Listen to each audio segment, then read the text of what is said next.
বন্ধুরা, কবিতাস জার্নি থেকে আপনাদের স্বাগত। আশা করি আপনারা সবাই ভালো আছেন। আমি যেটা দেখাতে চাইছি আজকে তার জন্য ছাদে এলাম। কালকে রাত্রেবেলা খুব বৃষ্টি হয়েছে, খুব ভালো ওয়েদার। তো ওই জন্য ছাদে একটু গাছগুলোর সাথে নানা রকমভাবে তাদের সাথে সময় কাটাচ্ছি। তো সেদিনকার আপনাদেরকে ভর্তি ফুল দেখিয়েছিলাম আগের ভিডিওতে। তো এই গাছগুলোকে আজকে আমি সকালবেলা এসেই এদেরকে কাটাই ছাঁটাই করে দিয়েছি। এই যে দেখতে পাচ্ছেন এত গাছ বেরিয়েছে, এখানেও ছিল, সব কেটে দিয়েছি। আর এই যে সামান্য পরিমাণ কলমি শাক আর লাল শাক, নিজের হাতে তৈরি, তো সে ছোটো হলে পরে অল্প একটু হলে পরেও আনন্দ লাগে।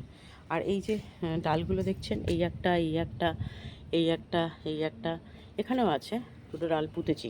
এবার এগুলো হচ্ছে একটা টগর গাছের, এইসব নানা রকমের গাছের সব ডাল। তো এই ডালগুলো পুঁতেছি বর্ষাকাল বলে, এখানে পুঁতে দিলেই না এটা অটোমেটিকলি গাছ হয়ে যাবে, এটা 100% গ্যারান্টি। কেন আমি বলছি, এই যে জবা গাছটা দেখছেন, এই জবা গাছটাই আমি নিচে আমার জবা গাছ থেকে ডাল কেটে এনে এখানে পুঁতে দিয়েছিলাম। তো পোতার পরে এরকম গাছটা হয়েছে। বাট হ্যাঁ, বেঁচে ছিল, কিন্তু এরকম কিভাবে হয়েছিল সেটা নিশ্চয়ই তাকে যত্ন করতে হয়েছে, তার মধ্যে সেরকম সার প্রয়োগ করতে হয়েছে। তো নিশ্চয়ই আমি আপনাদেরকে এই নেক্সট ভিডিওতে বলে দেবো যে কীভাবে কী সার দিলে পরে তবে গাছ এত সুন্দর হবে। এবং এত ছোট গাছে দেখুন কী সুন্দর কুড়িয়ে এসে গেছে। কেন কি আমি ভীষণভাবে গাছগুলোর সাথে কথাবার্তা বলি, সাথে থাকি ওদের সাথে সবসময়। মানে ওদেরকে একদিন না দেখলে পরে আমার, একবেলা না দেখলে আমার মনটা খারাপ হয়ে যায়। তো কোথাও যেতে পারি না ওদের জন্য। যাই হোক, সে তো যারাই গাছপ্রেমী আছেন, গাছ করেন, তারা বোঝেন।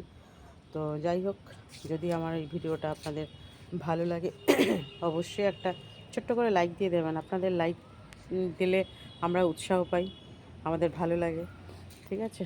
সাথে থাকবেন, ভালো থাকবেন, সুস্থ থাকবেন।